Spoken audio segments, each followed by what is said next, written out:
Bonjour l'élite, je vous retrouve pour, ma foi, est-ce la première séance? Oui, c'est la première séance, vu qu'avant c'était la séance 0 sur le matériel à mettre en box. Donc une séance sur la garde. Et oui, la garde meurt mais ne se rend pas. Est-ce que vous savez qui a dit ça? Je crois que c'était la garde prétorienne hein, de l'empereur de Jules César. Enfin bref. Donc oui, une garde, à quoi ça sert? Ça va servir à mettre vos bras assez proches de votre corps pour protéger, en faisant le moins d'efforts possible, vos points vitaux, vos points sensibles, etc. On a pu en parler dans la longue vidéo de 20 minutes. Alors bien sûr, j'ai oublié de le dire, cette vidéo s'adresse donc aux débutants et à ceux qui veulent venir aux sessions que j'organise sur Paris 2 fois par semaine. En général, le samedi 14-16h vers le jardin du Luxembourg. Voilà, toutes les infos en description. Bref, si vous commencez la boxe, vous avez peu d'expérience, on va revoir les basiques et on va voir la base, la garde la plus efficace et la plus, on va dire, académique, conventionnelle possible. Donc on a déjà vu la position de posture. Hein. Donc alors peut-être que je la remets dans la vidéo de 20 minutes là, la première où je vais expliquer tout, on a expliqué la posture. Si vous êtes droitier ou gaucher, vous allez mettre votre bras, enfin votre côté le moins fort en avant. Donc si vous écrivez de la main droite, vous mettez la jambe gauche en avant, n'est-ce pas, et le bras gauche aussi. Maintenant qu'on est mis comme ça, on est plutôt de profil, hein, de 3/4 face comme on dit. Les pieds pas tout droit, là ce serait un peu bizarre, hein, mais assez naturellement, les pieds, voilà, pas parallèles mais presque, et plutôt tournés de ce côté-là. Bref, et maintenant que fait-on avec nos bras qui sont là? Eh bien, on en monte un avec le coude au niveau assez proche du corps, hein, et le gant au niveau des pommettes, on va dire, vous voyez, de la joue des pommettes. Et pareil pour le bras arrière qui est un peu plus bas en règle générale. Ça peut être au même niveau, mais en général on dit un peu plus bas. Et voilà, on est comme ça, avec pareil les coudes qui protègent le foie. Donc qu'est-ce que vous regardez? Donc maintenant, j'ai plus besoin de montrer les jambes, je peux revenir là. Qu'est-ce que vous voyez? Qu'il y a un petit espace là, vous voyez, au milieu. Effectivement, si quelqu'un m'envoie un coup très rapide au ventre, je ne pourrais pas forcément le parer. Mais c'est pas un souci, puisque normalement on fait des exercices pour le ventre et on apprend à contracter en temps réel quand le truc arrive. Et sinon tout le reste est assez protégé. La tête n'est pas très protégée, mais normalement on a le menton relativement rentré, alors pas comme ça, mais quand même relativement rentré. Et donc si on veut choper le menton là, il est gardé, vous voyez, derrière la garde. Donc ce qu'on va choper si on frappe là, ça va être le front, et normalement le front absorbe. On fera des exercices de nuque après pour que ce soit un peu plus solide. Bref. La garde conventionnelle est assise et le but de cette garde va être d'envoyer des coups avec le moins d'efforts possible et surtout de parer avec le moins d'efforts possible. Donc si on vous envoie des coups que vous ne pouvez pas esquiver ou pas parer, eh bien, enfin si vous parez plutôt, eh bien si c'est au corps, vous resserrez. Si c'est des coups décrochés au corps, vous faites un petit glissement. Si c'est crochet à la tête, vous faites un petit glissement, mais cette fois vers le haut. On verra ça dans les parages. Attendez, comment ça se dit? Je sais plus comment ça se dit. Il y a esquive et parade, voilà les parades. On verra ça dans les vidéos dédiées aux parades, où je serai avec d'autres personnes hein, pour nous entraîner. En tout cas là, vous avez bien vu la garde. Et elle est, donc ça c'est la garde classique. Vous restez comme ça. Qu'autre chose à dire? Oui, effectivement, plus vous êtes loin, plus la garde sera aérée, puisque vous êtes à bonne distance, et plus vous allez être prêt, plus vous allez vous ressaisir sur vous et faire le moins de trucs possible. Parce que plus vous êtes prêt, moins vous aurez besoin d'avoir un champ de vision totalement ouvert. Vous pouvez être plus rapproché comme ça, et vous pourrez réagir plus rapidement.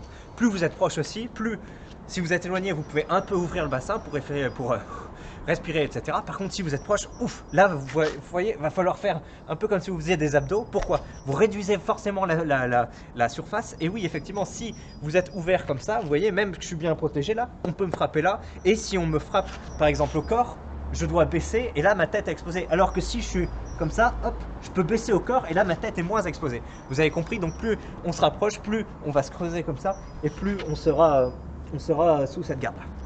Ça, c'était le principe de la garde classique. Je vous emmène après dans une autre vidéo. On fera une vidéo d'à peu près 5-6 minutes, entraînement Bob, où l'objet sera de garder sa garde classique, comme on l'a vu, et d'envoyer des coups, et toujours ramener les bras au niveau de ses pommettes. Et oui, puisque si on s'entraîne à garder la garde, vous allez voir que au bout de plusieurs minutes, on a mal, on fatigue des épaules. Et donc le but va être de s'entraîner à garder cette garde le plus longtemps possible pour que pas que vous arrêtez avant les 3 minutes, pour pas que, enfin voilà, que vous habituiez à cette douleur, pour que pendant les combats vous restiez efficace jusqu'à la fin. Et effectivement, quand on a cette garde, le but, comme je vous l'ai dit, est d'envoyer un coup et de revenir en garde. Et oui, vous pouvez pas envoyer un coup et après, enfin ça vous pouvez le faire si vous avez de l'expérience ou autre, mais en tant que débutant, nous allons envoyer les coups et rester en garde, et donc on va s'entraîner à garder cette garde jusqu'à la fin. On est bon, donc voilà, on fera 5-6 minutes, plus que 3 minutes pour vraiment s'entraîner sur des exercices simples, mais au moins garder les bras, voilà, comme ça. Et surtout, toujours envoyer un coup et le ramener. Alors peut-être qu'en combat, c'est difficile de le faire, d'y penser, etc. avec la pression, mais en exercice, il est de votre devoir, lors de vos exercices, de toujours revenir en garde. Voilà, c'est vraiment votre mission principale. Tant que vous êtes débutant, il faut vraiment vous entraîner à faire ça. Ça deviendra après un réflexe automatique. Si vous faites ça pendant tous vos entraînements, vous n'aurez plus besoin en combat de penser merde la garde. Hop, tac, tac. Vous y repenserez automatiquement et ça, c'est que vous avez progressé. Voilà, là on a vu la première garde, donc je fais pas la garde classique quoi. Maintenant on va voir la deuxième garde, un peu plus difficile et un peu... En fait, est-ce qu'on va voir ça maintenant? Écoutez, je pense qu'on verra... Ça si, faut que je pose les bases, parce que j'en parlerai un peu. Par exemple, dans les jabs, je vais vous parler des jabs flicker. Donc, faut que je pose les bases, excusez-moi. On en a déjà parlé dans la vidéo de 20 minutes, là, la vidéo où il y a tout qui est résumé. Mais... si vous êtes quelqu'un qui va vraiment essayer de casser la distance et qui va vraiment essayer de jouer sur un gros travail de mobilité au niveau des jambes et d'esquive comme ça, comme Hippo ou de Hajime no Hippo ou comment il s'appelle là, Mike Tyson, n'est-ce pas? Bref, vous allez avoir cette garde peu orthodoxe où au lieu d'être en trois quarts face, vous voyez au départ j'étais comme ça, là je suis plutôt tout droit. Ou au lieu d'avoir des petites ouvertures, vous avez vu, j'avais dit qu'il y avait des petites ouvertures au niveau de ventre, vous n'en avez plus du tout. Vous avez une formation un peu de tortue comme ça. Et voilà, vous allez essayer d'avancer, d'envoyer des trucs. Et en général, ça c'est plutôt une garde qui se conjugue avec des crochets. Je la maîtrise pas. J'essaye de temps en temps de la sortir en combat, mais je la maîtrise pas. Donc on va pas trop en discuter maintenant. Après, garde que je maîtrise pas non plus mais qui m'arrive de le faire aussi, ça va être la garde de Philadelphie. Et en fait la garde de Philadelphie, donc celle de Mayweather, elle peut s'articuler de deux façons. Donc une fois que vous aurez maîtrisé cette garde académique, peut-être que vous verrez qu'il est plus naturel pour vous de vous mettre un peu comme ça. Donc plus de profil. Le bras avant, au lieu d'être levé, il est là comme ça. Le bras arrière est un peu plus levé et à peu près là, tac tac, pour vous protéger. Et derrière, vous pouvez jouer avec beaucoup vos esquives du buste et envoyer vos bras de manière moins conventionnelle. Cette garde de Philadelphie, qui repose beaucoup sur une modalité de l'épaule, je la maîtrise pas non plus, on va pas la voir aujourd'hui. Voilà, si vous voulez un peu vous documenter dessus, regardez les combats de Mayweather ou les autres vidéos qui existent à ce sujet. En tout cas, je pense qu'on la verra dans d'autres temps.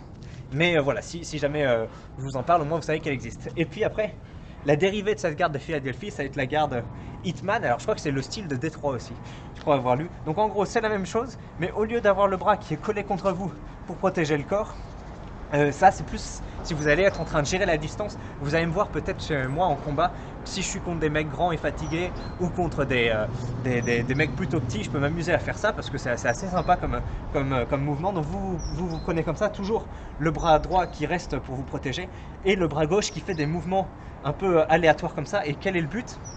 Donc là c'est quand vous êtes en sécurité, parce que si vous commencez à faire ça alors que le mec vous met de la pression et qu'il est proche, c'est moyen, mais en tout cas si vous êtes loin c'est pas mal.